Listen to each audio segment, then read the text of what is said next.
কৃষি প্রধান দেশ বাংলাদেশ। বাংলাদেশকে বলা হয়েছে মাছে ভাতে বাঙালি। খাল বিল নদী নালা সব জায়গাতেই মাছ ছড়িয়ে ছিটিয়ে আছে।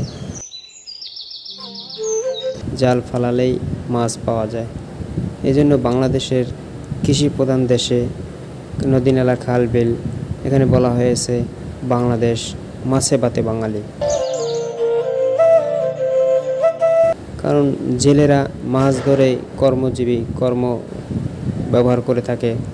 জেলেরা মাছ ধরেই পেশা নিয়োজিত, মাছ ধরে। বাংলাদেশের আনাচে কানাচে মানুষজন মাছ ধরেই বিক্রি করে সংসার চালিয়ে যাচ্ছে। এজন্য গ্রামের মানুষজন জাল ফেলালেই মাছ পাওয়া যায় খাল বিল নদী নালায়। কেউ জাল দিয়ে মাছ ধরে, কেউ চাই দিয়ে ধরে, কেউ বিভিন্ন কৌশলে মাছ ধরার চেষ্টা করে। বাংলাদেশ নদীমাতৃক দেশ, এখানে মাছ আছে, মাছে ভাতে বাঙালি বলা হয়েছে। বেশিরভাগই জাল দিয়ে মাছ ধরা হয়। ছোট ছোট খাল পুষ্কুনি এর ভিতরে জাল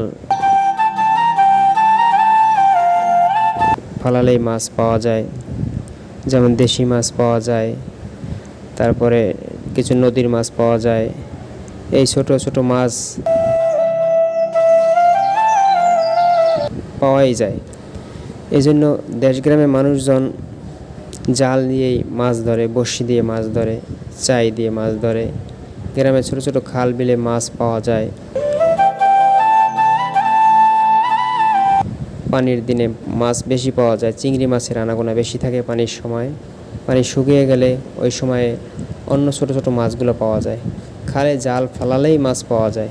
এটা গ্রামের মানুষজন বেশি জানে। এবং বাংলাদেশ হয়েছে একটি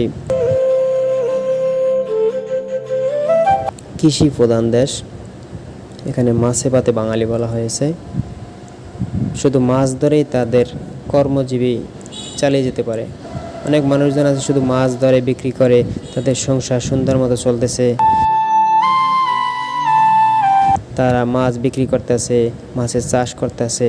বর্তমানে বিভিন্ন জাতের মাছ পালন করতেছে পুষ্কুনিতে, ফার্মের নিচে বিভিন্নভাবে হাইব্রিড মাছ, বিভিন্ন ধরনের মাছ, পাঙ্গাস মাছ, তেলাপিয়া মাছ, এরপরে বিভিন্ন ধরনের মাছ খালে বিলে পাওয়া যায়।